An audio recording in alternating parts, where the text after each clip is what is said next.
minutes of your time to discuss breed-specific legislation. You may be asking yourself, what exactly is BSL? Why is it ineffective? What other options do we have? I've asked myself those questions for years. Then one day it dawned on me that BSL requires funding.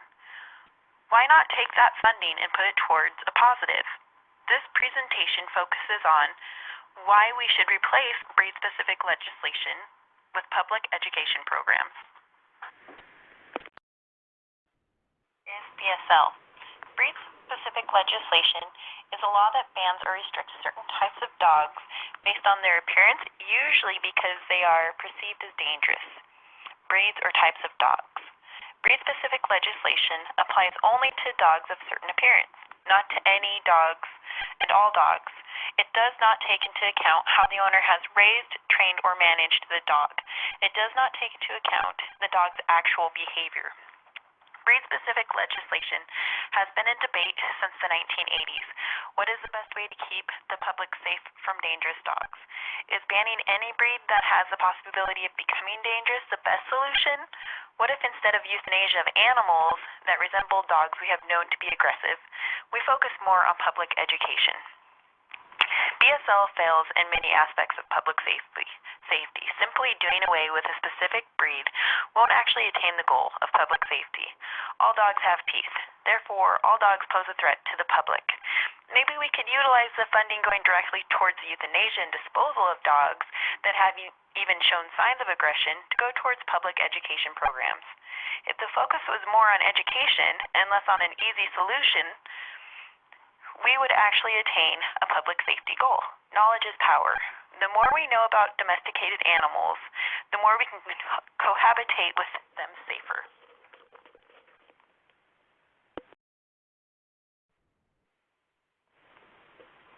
How breed-specific legislation fails. According to the Humane Society of the United States, targeting types of breeds of dogs won't stop dog bites or protect people. Some of the reasons why this is so ineffective is there's no credible evidence to demonstrate that any particular breed or type is overrepresented among biting dogs. Professional animal expert organizations, including the American Veterinary Medical Association, have found that no breed is more dangerous than another. Identifying breeds is often subjective and unreliable. For example, the term pit bull usually encompasses 3 separate breeds, along with any mixture of those breeds. Any medium-sized dog with short hair and a squattish muzzle could meet most people's visual perception of a pit bull dog, including hound mixes, retriever mixes, and other dogs with no pit bull ancestry. Clearly, the larger the dog, the greater the potential damage if he or she does bite, but no one breed or type is more generally programmed to bite than others. And there are no DNA testings done before euthanizing a dog. They are just simply euthanized because they look like a pit bull. BSL is nearly impossible to enforce. It often ends up being created as a reactionary measure to a bite incident that ignores the true scope of the problem. As a result, there's no specific data that proves breed-specific measures have even been effective at eliminating dog bites. Underfunded animal control agencies bear the brunt of the burden. As BSL creates unrealistic mandates that take dogs out of homes and into shelters, these shelters then must endure the burden of housing and often euthanizing family dogs who posed no bite risk. On my Facebook advocacy page, I posted photographs of mass graves after the Denver breed ban. These are heartbreaking images, but this is something that we all need to look at as a society and decide if euthanizing these owned pets was really the solution.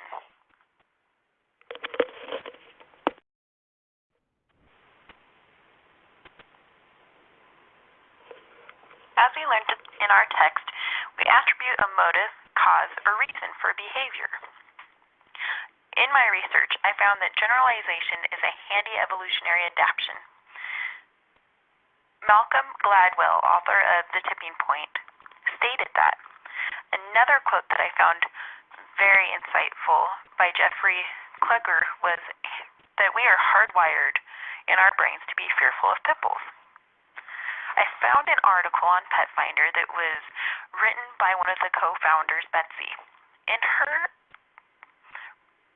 article, she states that I think breedism and speciesism, like racism, may also be natural. But as with racism, we have the power and responsibility to overcome it. Betsy goes on to say, our fear of dangerous dogs is legitimate. They have big teeth, and every once in a while, you come across a dog that isn't afraid to use them. Communities should focus on legislation that targets the truly dangerous dogs and irresponsible owners.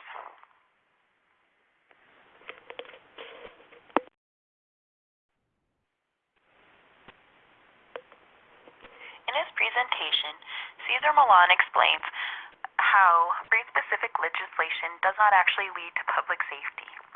He points out that education and knowledge is what's going to attain the goal of public safety when it comes to dog aggression. If we know how to handle ourselves and we know how to read dog body language, then we will be safe, the dogs will be safe, and having to euthanize a breed will be a thing of the past.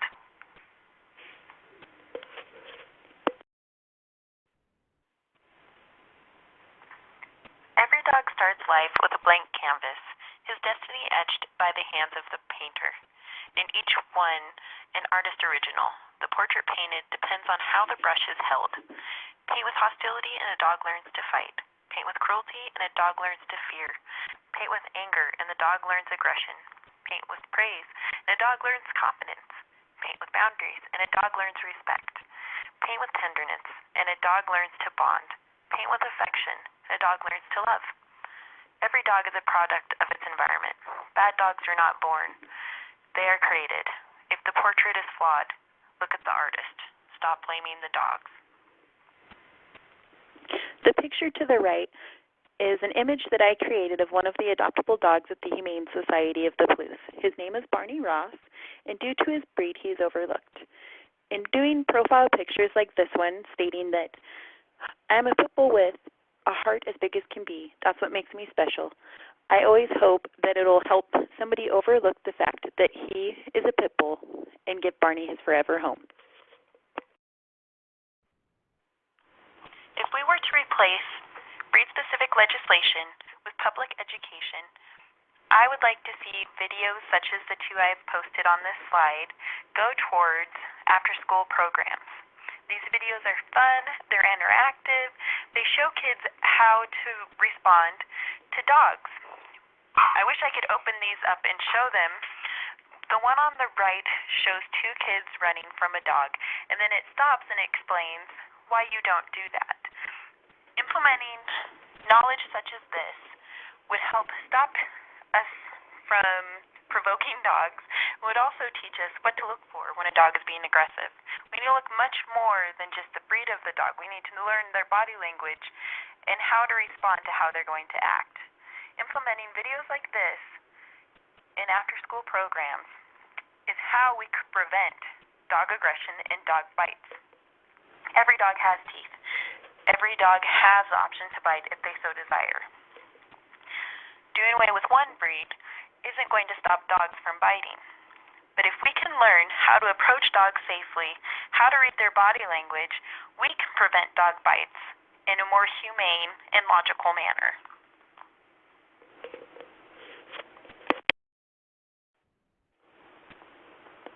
Social learning theory. As our text stated, we view a behavior as correct and in a given situation to the degree that we see others performing it. So let's change this.